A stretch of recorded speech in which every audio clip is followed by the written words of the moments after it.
Welcome to Realist Revolution USA. This is the podcast for real patriots who care about real America. I am Kim, one of your resident realists, and with me is our co-host, your other resident realist, Macklin. Thank you for being Hello. here, Macklin. Thank you for being here, Kim.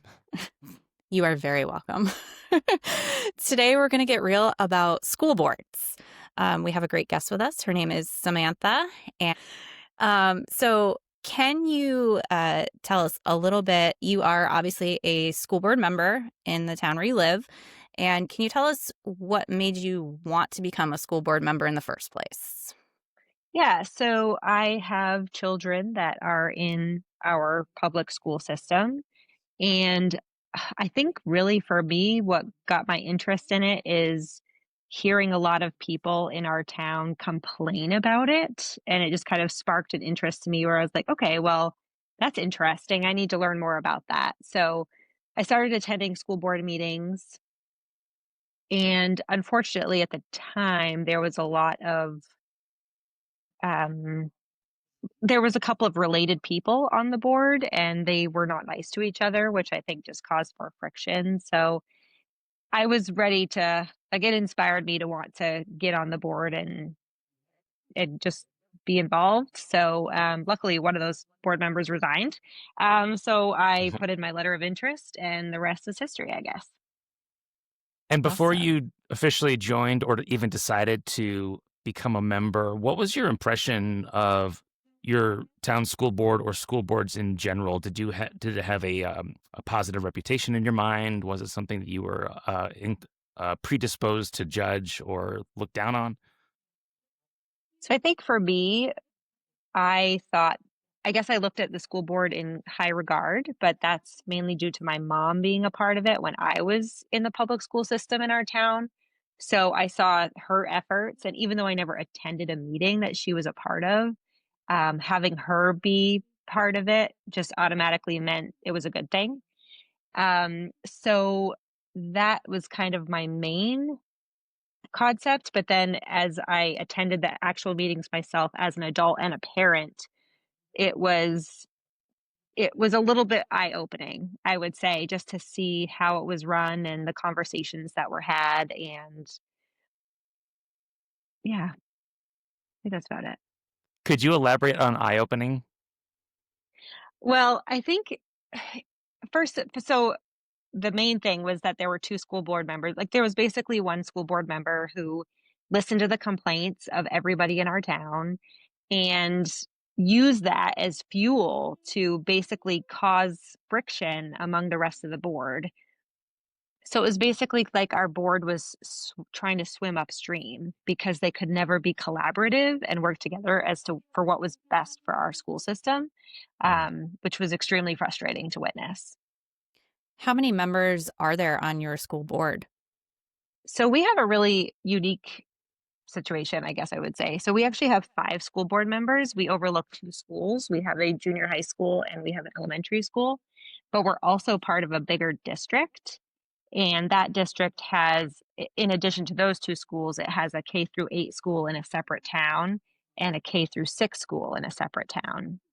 And then those 2 separate towns all come together and go to high school in our town. So we actually all of us board members, so each of those other 2 schools have 3 board members each. So there's actually 11 school board members on our district SAU board, and then there's, each individual. So we have 5 on our individual board.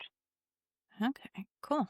So Yeah. there's a fair bit of people trying to work together there. To quote Denzel Yeah. Washington from the movie Philadelphia, explain it to me like I'm a 5-year-old, Samantha. What does a school board actually do?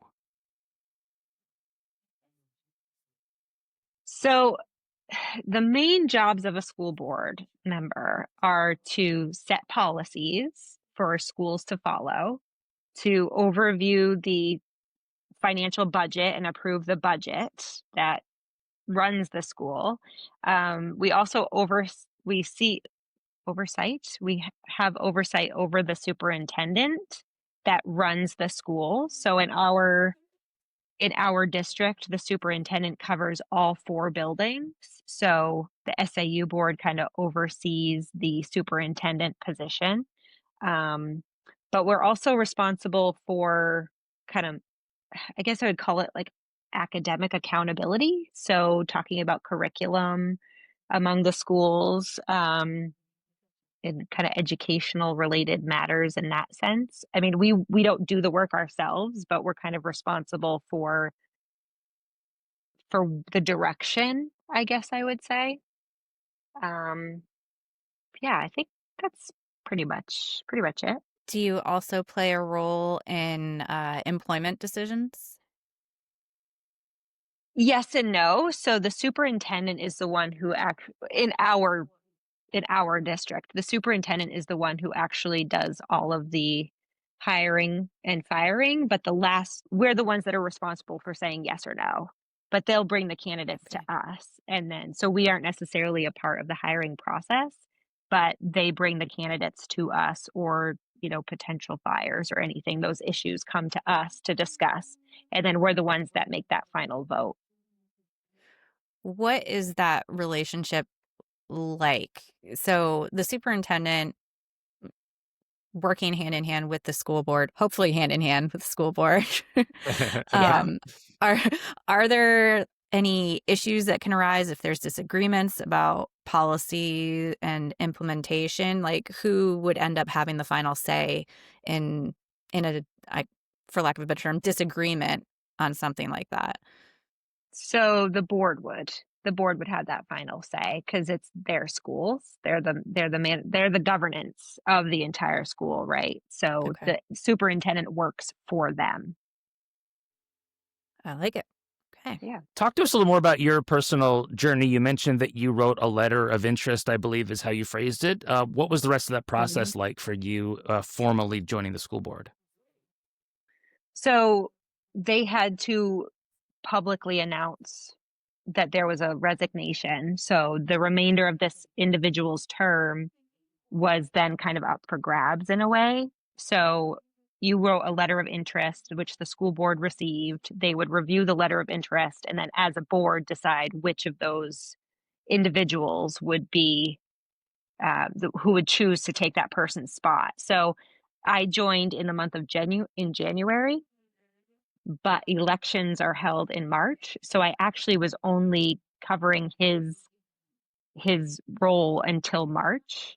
And then in March, I had to be on the ballot for a 1-year term, which is what he technically had remaining on his term. So I ran for that 1-year term, but the local townspeople were the ones who had to vote for me to have that 1-year term. So once I had that 1-year term, typically it's a 3-year term. So now I'm on my own 3-year term that I'm going through now. So Awesome. Did you have to collect signatures and stuff? so I just had to register with the town that Okay. I think I'd filled out a form maybe. It was a while ago now, I care. I think yeah. Anyway, you sign a form saying, "I wanna run for this position," and then your name's on the ballot, and then on the town meeting day or whatever day you vote in March, they come and you just check off and fill in the little circle for who you want to be the school board member. Got So, it. yeah. What is that process like, Samantha? Did you do any like putting up posters or, hugging babies? Like what is that process like? Were you out in the community talking to people or, Were there what televised did you go debates? through That kind in of the thing. community? And that would have been interesting. So I live in a very small town where everybody knows each other. And I also grew up here. So if people don't know me as an adult, they know who my parents are. And so they know me from that or my in-laws or, they know somebody I know. And so I didn't really go out and do much. I'm not very good at being self-serving, so I don't wanna sell myself to people. I'm always happy to have conversations and try to educate people and, in a very non-biased way. But I'm not gonna put a sign on my front lawn telling people to vote for me. So, but luckily there were enough people who knew who I was and knew what my profession was and who I am in the community and stuff. So luckily I had a significant number of the total votes.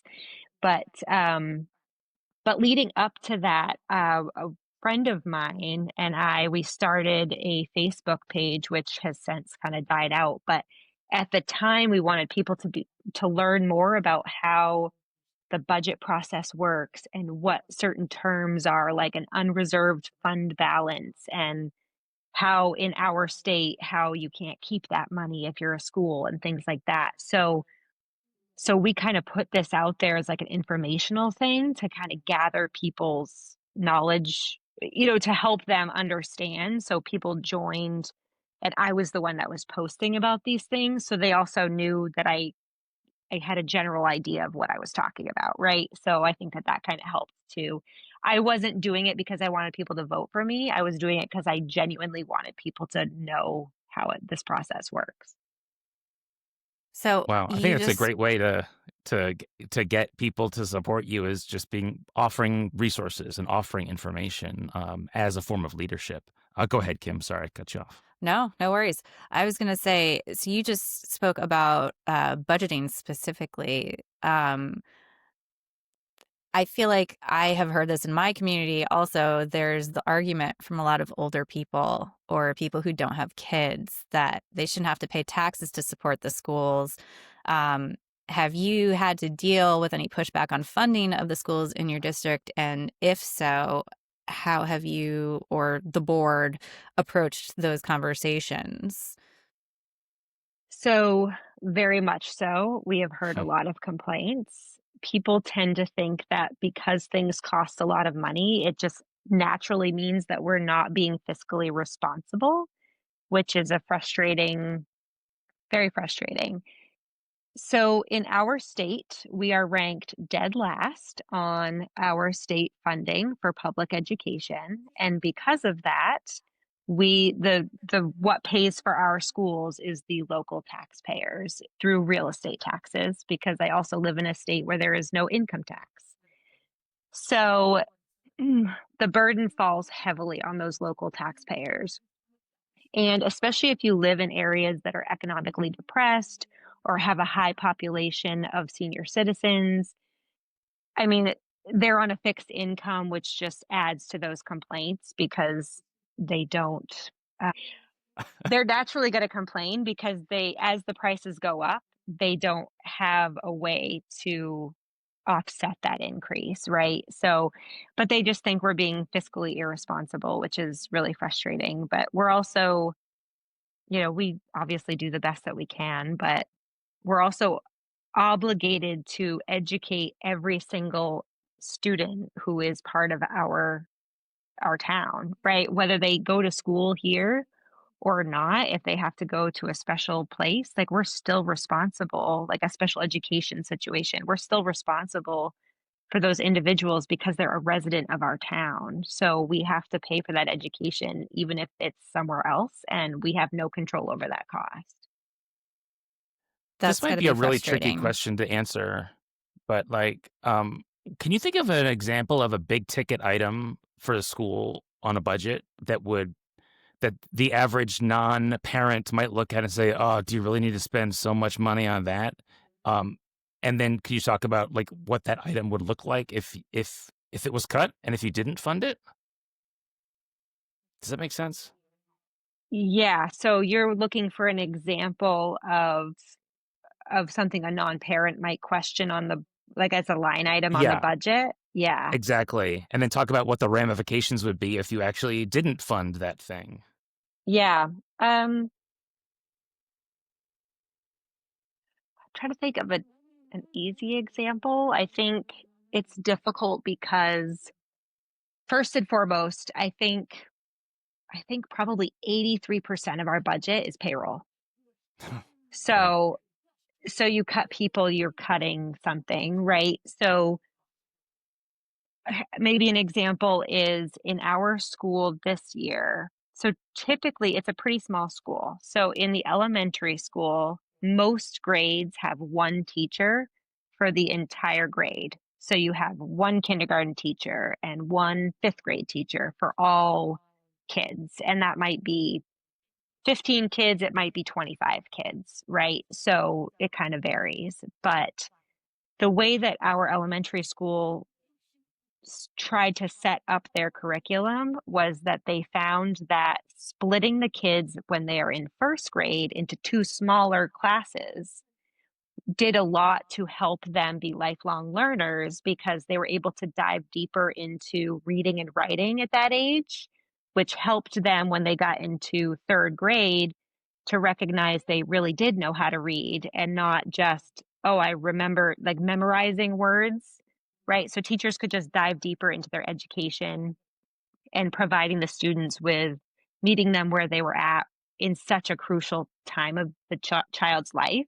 Those core skills. The core Mhm. skills. So then this year that we just started, this school year we just started, our kindergarten class that came in was so large and had so many needs that we were required to meet that it was going to be too much for one teacher to handle, because I think they ended up with like 23 or 24 kids, but then 4 of those kids needed one-on-one paraprofessionals. I mean, you got 5 adults in a classroom with that many children in a kindergarten. I mean, how can anybody really get much focus, right? So what we ended up doing as a school board is we decided to hire a second kindergarten teacher because we didn't want to give up that crucial first grade year and the way that our curriculum was set. So I think that would be maybe an example of a non-parent might be like, well, why in the world do you need 2 kindergarten teachers? Like, come on, Yeah. like you've been managing with just one all this time.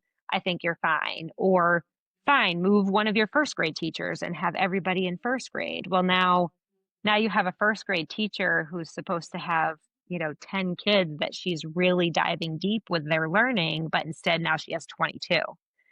So it's people tend to forget that it's about helping the kids learn at their level, and sometimes it costs money.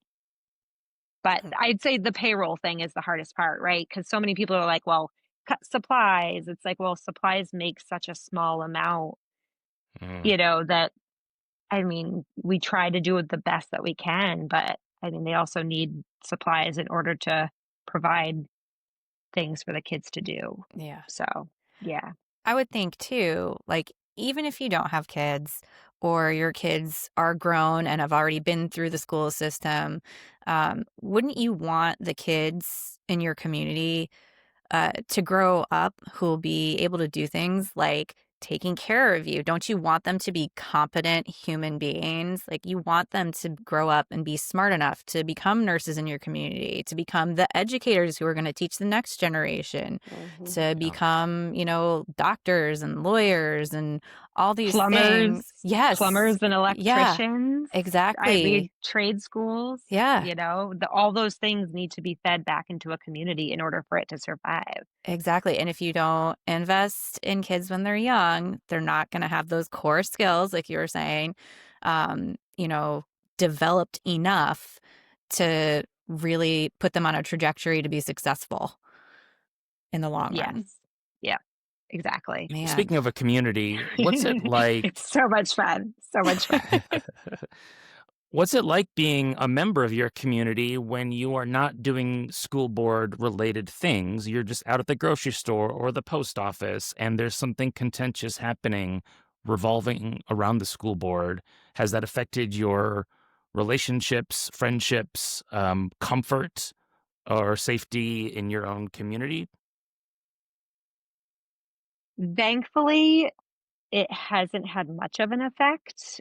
I in a in some ways, it can be a positive effect where people feel comfortable talking to me about their own personal situations as a parent who has children, and they, might share their concerns with me, thinking that, and of course, I'm the type of person too who's like, tell me your problem. I want to fix it.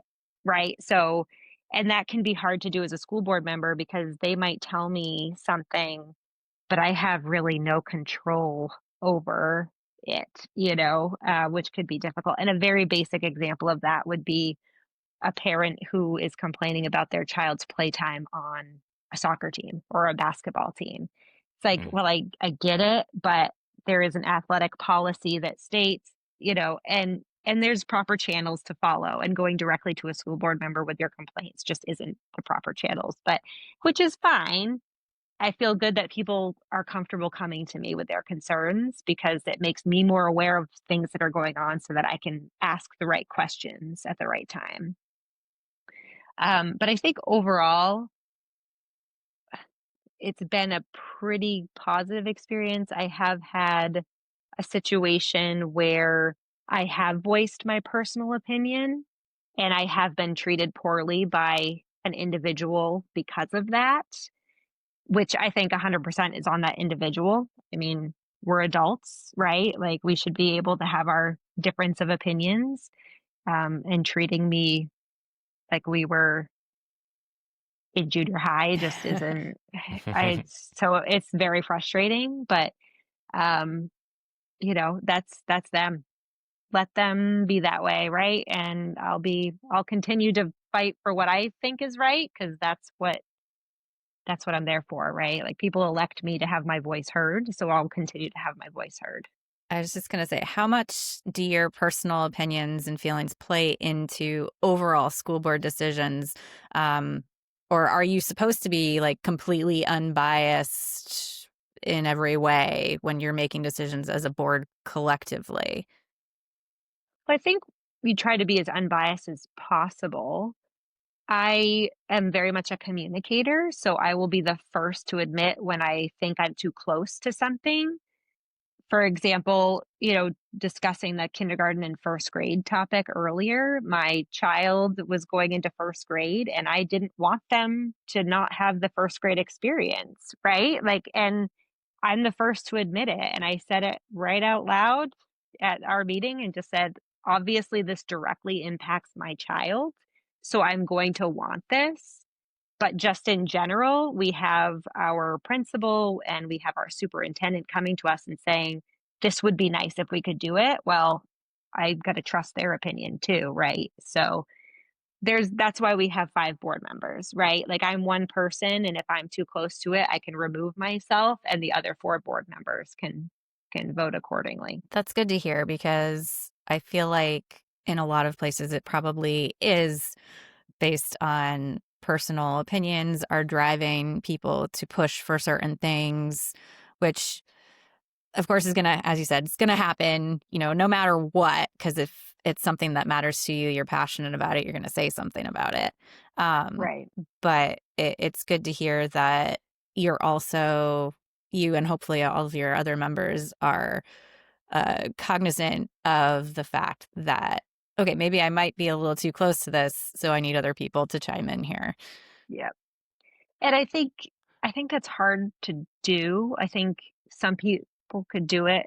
I think sometimes it's just easier said than done, right? Like I try to be really aware of it, but I think sometimes other people don't necessarily recognize that they're too close to a situation and that they need to remove themselves. But that's I'll step in and say that, right? Like that's, Yeah. hey, I think you're too close to this. And but So they're lucky anyway, to have you. I guess. Whether they like Have it or any of not for your now, anyway.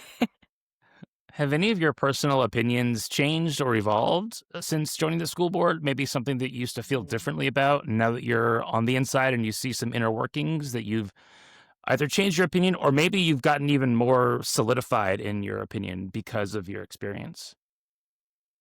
No, I think there have been certain things. I mean, more specifically, I think just the budget side of things. I mean, I kind of came into it and I'm like, okay, well, let's just clean this up because it's obviously out of control. But it's not as easy as people think. And I mean, you have to have it almost feels like you have to have a degree in this in just this one, school budget itself to even understand all the concepts because there are just so many things that get involved with it. And every year that we've done it, I'm in my 4th year, but every year that we've done it, I always learn something new. So I try to be really open for that, but I mean, I'll be honest, I'm not going to read every single line item because spending $250 on a new cart that needs to carry books from one classroom to another isn't worth my time, you know? So I'm not going to dive quite that deep. If somebody really wants to, then they can join the board. But I think too, it's recognizing the big pieces and where that money is going and understanding where that money is going and how it's being spent. And I've just been learning a lot. So I don't know if it's necessarily changed my opinion, but it's definitely opened my eyes that it's not as simple as people like to think it is. It's fair. Yeah.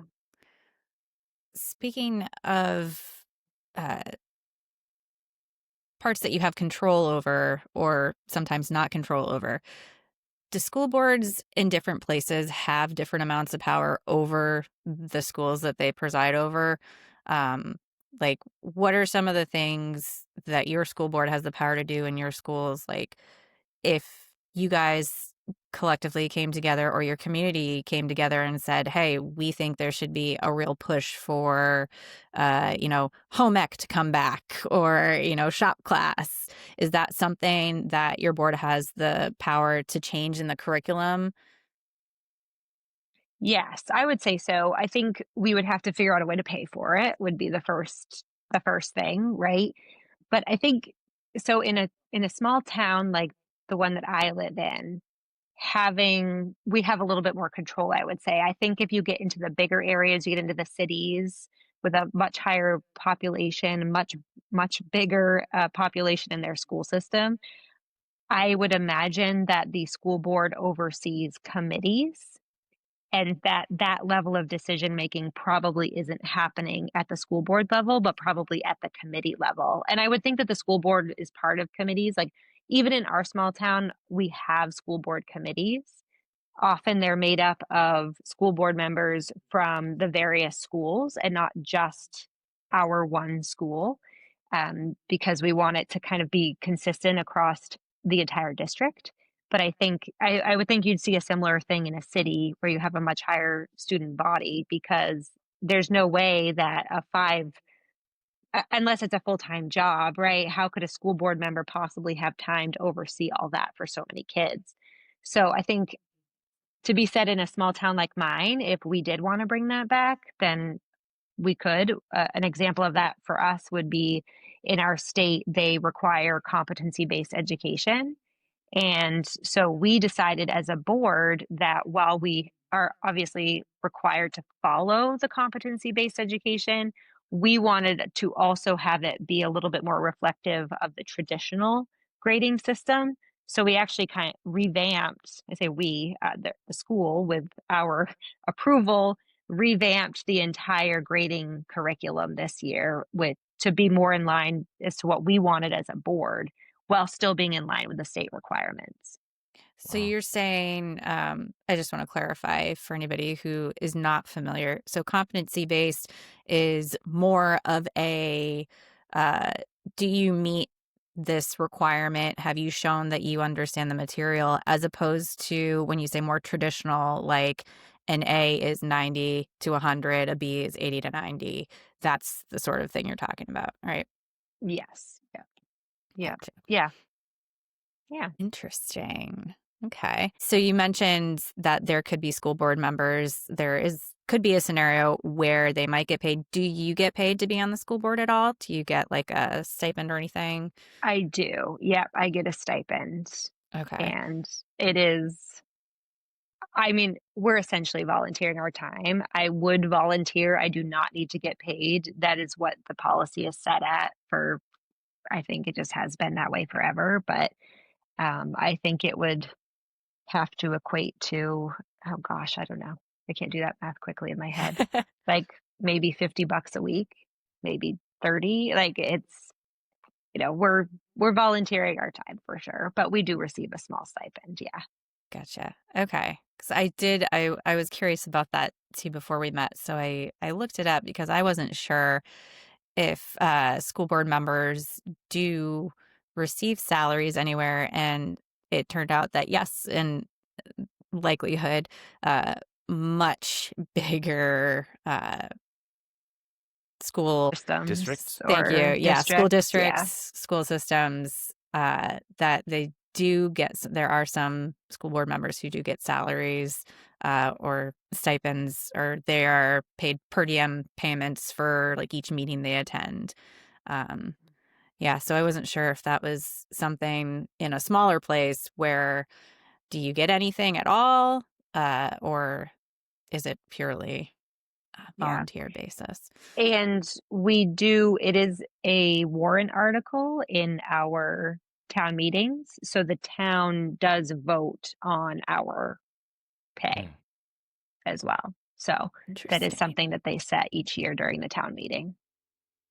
Interesting. Okay. So, aside from the very cushy paycheck that you're cashing every week, what are the best what are the best parts about serving in the school board? What brings you the most joy or pride? And then what are the biggest drawbacks or what's the most frustrating aspects of it? So for me, the biggest pride is feeling like I can make a difference. To have people say that they are happy that I'm there makes me feel really good and feel like, okay, people believe in me and they believe how I feel, right? So they want me to be a voice for them too. And I think that's one thing that I really enjoy. I get to have these conversations and kind of get to learn a little bit more of the inside workings and have a voice in it, right? Because I do have kids in the system and I want them to have their best education, and I get one of the 5 votes, right? Like I am 20% of these votes as to what my child's education is going to look like, and I can ask questions that have to get answered, right? And I mean, they would anyway as a parent if you came in, but it just you kind of feel like a little bit more of a heavy hitter because just like, oh, okay, school board members asking, like I got to make sure to get this information, right? So Hmm. so that always feels good, and it's just yeah, I'm a numbers person, and so when I can ask for data about the school and to be able to get provided that and kind of see the school at that other level is also just very enjoyable. So a downside I would say is kind of like I mentioned earlier with there's a level of drama, and I live in a small town, everybody knows everybody, and I mean, it's just gonna inevitably happen, and it's unfortunate because you really wanna trust that everybody's in this they all want the same things, right? But unfortunately, that's just not the case, and although I think people think that's what they want, actions speak louder than words, and so it's just a little unfortunate, but that I'd say is my biggest struggle, so Yeah. Speaking about struggles, I kind of want to get into a little bit more of people kind of feeling different ways, trying to pull boards in different directions. There's a group, Moms for Liberty. It's a conservative moms group that came out of Florida due to the pandemic. These are moms that started the group because they were frustrated by mask mandates, and they have since grown to have chapters in at least 37 states. They say they're all about parents' rights, and they have run for school boards all over the country. And in winning school board seats, they have pushed for conservative values in classrooms, book censorship and bans in schools. They're against quote unquote CRT, critical race theory, which I have never actually seen taught in a school. But That's because it's only taught in law school. It's a very specific thing that's been yes. co-opted to mean anything that has anything to do with non-white people. But go ahead, Kim. Exactly.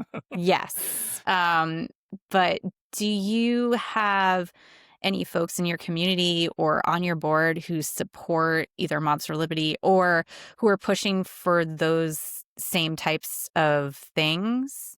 Do you have any experience with anything like that?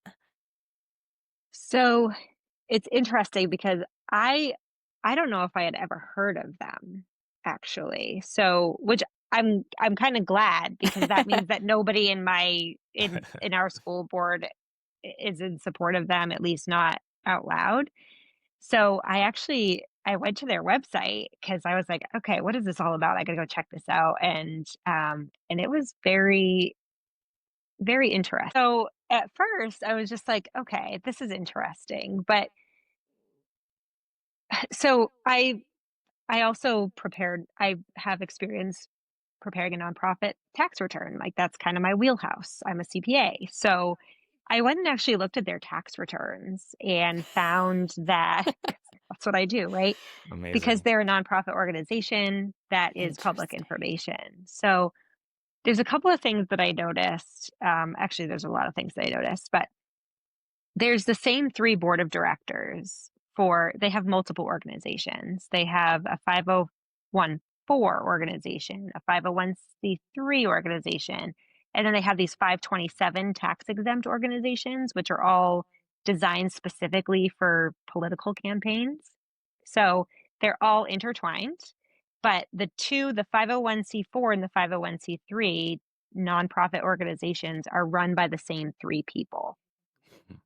So I just find that interesting because I'm like, so who's holding them accountable? Like, and Mhm. one of those three is also the executive director. I just in the state of you actually have to have five board members. Like the state requires that you have at least five unrelated board members in order to govern your organization. So I just find it very interesting that it's allowed, I guess. But anyway, so right on their front page, they have a quote by John Adams that says, "Children should be educated and instructed in the principles of freedom." And they actually put freedom in italics, right? So let's like Mhm. really dive into that. So I thought, okay, what is the definition of freedom? Why don't I go and look that up? Like let's dive into this. So the definition of freedom is the quality or state of being free. Okay? So what's the definition of free, right? Choosing or capable of choosing for itself, enjoying personal freedom, not subject to the control of or domination of another. Mhm.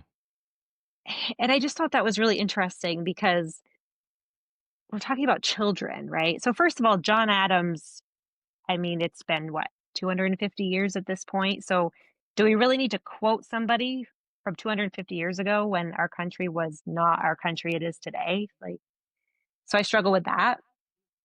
They also have their vision on their page that says Americans empowered and thriving in a culture of liberty. So, what's the definition of liberty? It's the state of being free, the power to do as one pleases, and the power of choice. I'm going to keep going for just another minute, so bear with me. They Do it. I say love this. we stand for truth, we build relationships, we empower others. And what I looked from reviewing their tax returns and from looking at their website, they stand for their truth. So they don't stand for truth. They just stand for the truth that's in line with their beliefs. So I just thought that was kind of funny. I was like, that's interesting because I don't believe that's true at all, actually. So I thought it was funny that they even can kind of spew this crap out of their mouths because Mhm. I mean, if they really stood for truth, they would listen to all voices. They And wouldn't one of need to their ban books. they wouldn't need to ban Right. books. What are they so afraid of? Yeah. Right? So they don't like the LGBTQ community, right? Or transgender people. Are you afraid that it's going to affect you and your children? Like what do other people have to do with you and your kids? You know what I mean? Yeah. Like Mhm. and I think the idea of banning books is so small-minded because it expands thoughts and conversations that are necessary and uncomfortable. And if we don't have uncomfortable conversations as adults, we're not growing to make a better place, right? Like it's not, we can't protect everybody. That's when you get rebellion, right? So I just think it's I think it's bullshit. Not gonna lie. I think a lot of it, I think a Just lot gonna of put it out it there. is probably, I think people have a big fear of the unknown. Um, and I don't know if you can speak to this being from a smaller place or not. People, there is a huge pushback, particularly on the conservative side of things against LGBTQ people. There is a big pushback, on different races, and uh, people have a fear of the unknown. And I feel like a lot of that could be addressed if people just open their minds and reach out to other people and kind of have a better understanding of where others are coming from, um, which, of course, is our goal here. But even just reaching out to your community members or talking to somebody that you wouldn't normally talk to, being cognizant that, okay, I fear this because I don't know this, but let me maybe learn a little bit and see where somebody else is coming from.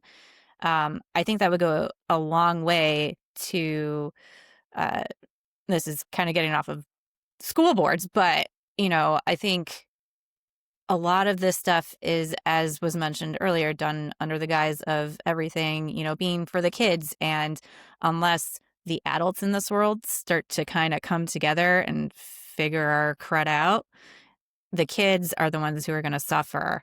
And you can't, as a parent, and I'm sure as a parent, Samantha, you feel this way as well, and Macklin, having kids in your life too, um, we want to protect our kids, but we also want them to have all the opportunities that they can, while at the same time understanding that we can't protect them forever.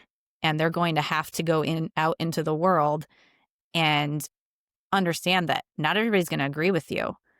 And that's okay. But you need to be able to work with other people who aren't like you, who don't have the same beliefs as you. Um, yeah, I think that the fear and the unknown is really powerful on all of us as humans. And I think that is probably where a lot of these intense feelings come from.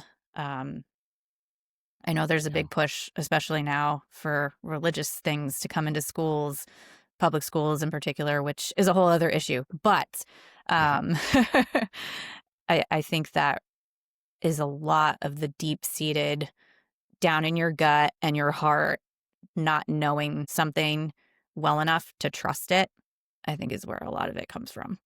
Well, and I think with this Moms for Liberty situation, like one of their organizations gives money to people who want to run for school board, which I think is great. Like that's a great idea.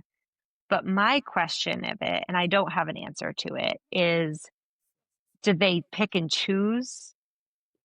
Oh, I like this candidate. I like their beliefs. Here's some money to go run. But, or do they give it to everybody? Because I think that's a really telling answer. Because if they only give it to certain people who have beliefs in line with theirs, there's, I think, an issue, right? So their mission is Yeah. to get people to, to support them while they run for school board. But if you pick and choose who that is, then you're not really following your mission because your mission's a little bit more linear than you're letting it out to be. So I think it's a little misleading. Yeah. And that's a great question. I don't know the answer to, certainly. But I don't know it how either, they're but I bet choosing. we all kind of know the answer. I think Yeah. so. Yeah. We Yeah. can probably And guess. I did try to be like, I got into it and I'm like, okay, let's take a step back. When I was looking at their tax returns, I read the missions and I'm like, oh, okay, like I could get behind this.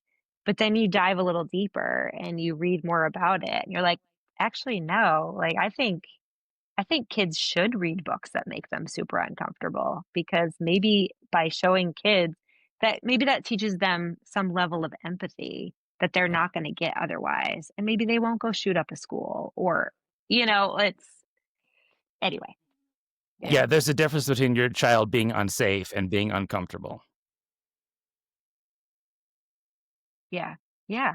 And in my opinion, kids are not nearly as uncomfortable in their lives as they should be. Mm. That is a fair parenting observation. Yeah. Which is a whole other conversation. I do want to know some of the moms from Moms for Liberty who were running for school board. Some of the moms ran when they didn't even have kids in public schools. Um, how does that sit with you? So I would say not really very well because I guess I could see it two ways, right? So, first of all, if they don't have kids in the public school system and then they want to run to be on the school board, maybe it's because they want to make a difference, right? Like they Hmm. want to see that change in the public school system because they want their kids to go there. And whether or not that's truly the plan, I don't know. I mean, maybe they're happy with their child being at the school that it's at and they like that path and they just think, "Oh, well, everybody should be like this." Because Mm. that's not the right answer either. Public education is for everybody, right? So those private schools, they're, I guess, allowed to kind of do what they want compared to the Hmm. public schools. And so just because they're allowed to do those kind of what's the word I'm looking for? Just kind of those more specific things, that's fine, but that doesn't have to be for everybody, you know? Sure. And a lot of those things too, I think people tend to forget is the kids that come into public schools don't have like they might not be coming from a safe family or a safe household or like they might not have eaten food all weekend and now they're only going to eat breakfast and lunch at school and get sent home with food. They're not going to go home and learn how to read more books and how to do whatever other things that this Moms for Liberty people think that they need to be doing. Like right now, they're just trying to survive their childhood so that they can grow up and figure out what their next step is going to be. And I think it's ignorant of people to think otherwise because it's just because your life and your situation is a certain way doesn't mean you can make other people have that same life. And yeah, That's anyway, fair. I think that went a little off topic, but That's okay. I kind of thought about this particular question uh the other day, and I said to myself, I was going to ask, do you feel that there should be a some sort of qualification to be allowed to run for a school board in a particular community? But then I thought about it, and I thought about it in this particular question as well, thinking about, you know, there are everybody who's on the school board is not necessarily a parent of somebody in the school. It could be an older community member who has a lot to offer, who has a lot of experience in schools, who doesn't necessarily have a kid in school that they have to worry about, but they're just really invested in supporting the education of local kids. So, in that sense, I, I think it is fair that anybody can run. Um, so yeah, regardless of where they might be coming from. I'm glad you yeah, said and I that, think Kim, because I thought about running for school board. I decided not to, but I thought that would be a tangible way to make a difference in my community. And I do believe in funding education, public education. So, yeah, in theory, there are well intentioned reasons to run for school board as a non parent. But I also agree that there might have been some ulterior motives with some of the people we mentioned earlier who don't well, Yeah. have kids and in I had that in districts. my own town, right? When I was at the beginning of the conversation where I talked about that person who ended up resigning, but it felt like they were just there to cause issues. Like they weren't trying to be collaborative, but they're listening to the people in our town complain about things, and they genuinely thought that they were doing the right thing and being a voice for those people. But and that's why they get elected, right? That's why we have the election. So if you are a parent, maybe you're more likely to get elected. But if people believe that you're going to be their voice, so if they don't have to, then they're going to vote you in. So I think having a more diverse board is a good thing because you can have voices from all walks. Even in a small town, you're going to have a variety of diversity, right? So it can be really good, but um, yeah, I think that it would be. I like that it's an elected process, right? So that way everybody kind of feels like they have a say, and hopefully it's successful. Yeah, that's fair. I just want to say I love the deep dive that you did on the Moms for Liberty webpage, Samantha. I love how much you scrutinized the language, and I thought it was fascinating that you looked at those definitions, and I guarantee you put more thought into that than they did slapping that quote on their webpage. I feel like to them that word freedom or whatever, was it freedom or liberty that was in the quote? I think it was freedom. That's just a buzzword that they wanted on there, Yeah, and they freedom. quoted a founding father just to be snazzy, and that's pretty much the extent of it. And to your point about quoting someone from 250 years ago, that was a very specific kind of freedom that John Adams was probably alluding to, and Hmm. freedom doesn't mean the same thing anymore. Certainly it doesn't in the context of what it means to be a patriot and red, white, and blue. Yeah. It is really nothing more than a catchphrase these days. And Yeah. I think my reasoning for looking up the definitions was because I was trying to really understand what they were trying to make for a point. Hmm. And I think by reading these definitions about like choosing or capable of choosing for itself, well, children are not. That's why we have Hmm. parents. Like parents are Hmm. there to guide their children, right? To help them get to a point in their life where they are capable of making those decisions. And I will say from experience, probably one of the hardest things that I have had to deal with as a parent is to let your child make a decision that you don't agree with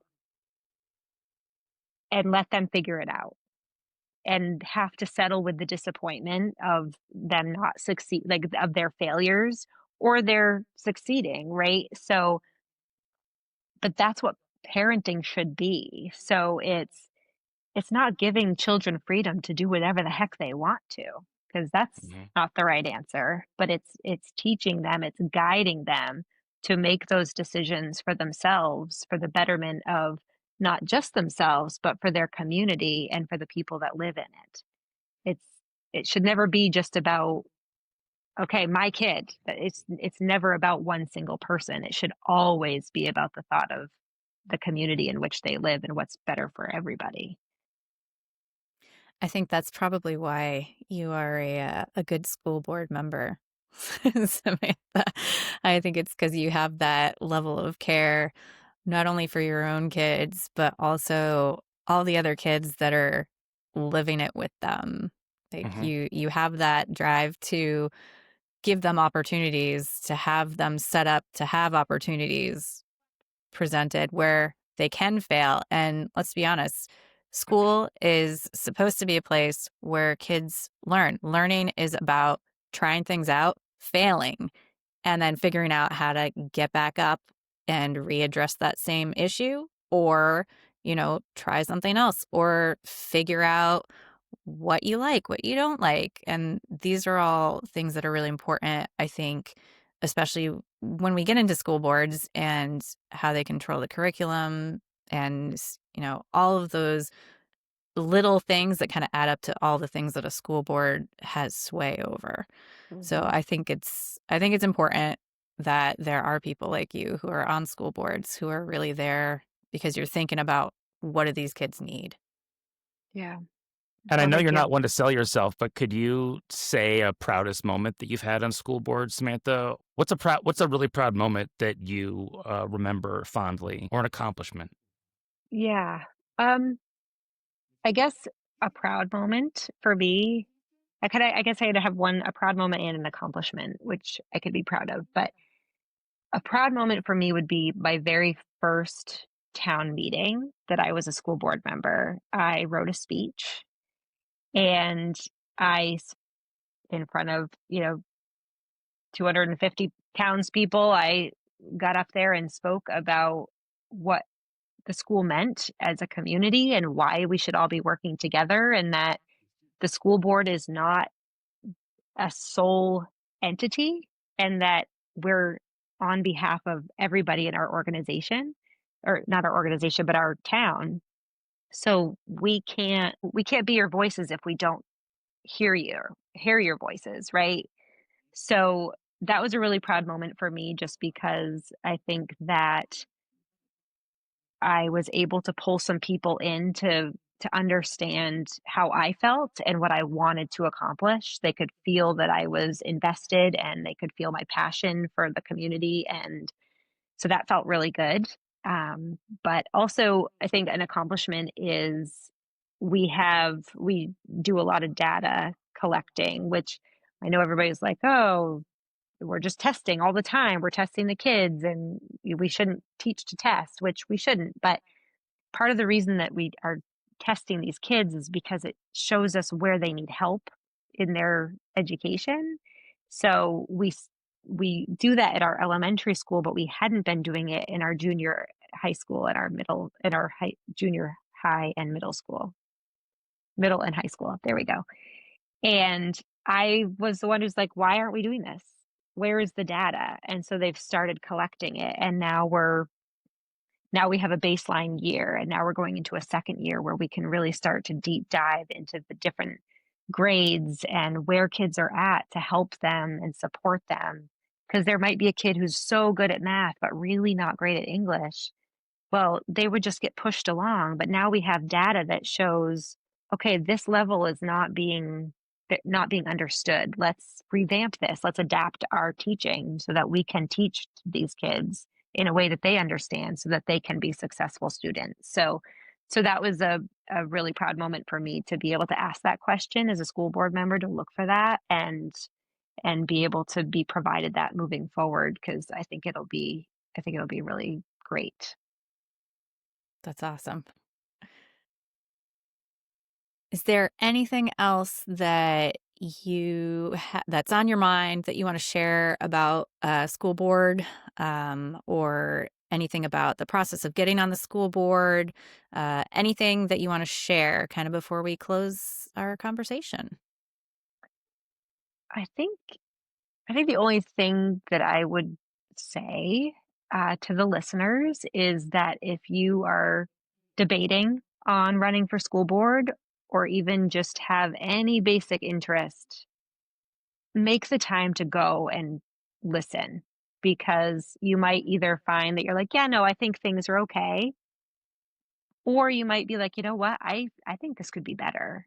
And I think it's when we get people who are passionate for the betterment of the kids as a whole, and how that can affect our community, and kind of just looking at it for everybody and not just for their own child or their grandchild who's in the school, or whatever. I just think people need to step up and say something, because I mean our school board meetings have pretty much zero public interest, and people will jump onto Facebook and complain about this and that, but we never actually hear about it as a school board member. And I don't know when in our society we decided that Facebook was where those conversations needed to be had, because all it does is just spark fury, right? And then it's mind-boggling, because people just love to just pick away at it without actually getting answers. And I guess I kind of think it's funny, but it would just be nice if people did come and be a part of it and ask those questions, because I think only when we all work together is it going to get better. But I yeah, think what I hear you saying is, even if you go and decide, you know, maybe I don't want to particularly run for school board, but at least go, so yeah, that you have some say. And so yeah, the school board members know how you, as a member of the public, are feeling about it. exactly. Yeah. Awesome. And don't forget to follow our Facebook page. Yes. Yes.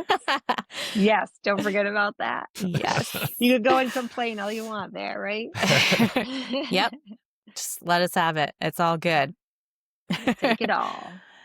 So thank you so much for being with us, Samantha. Really appreciate you taking the time and giving us the down and dirty on school board. I appreciate it.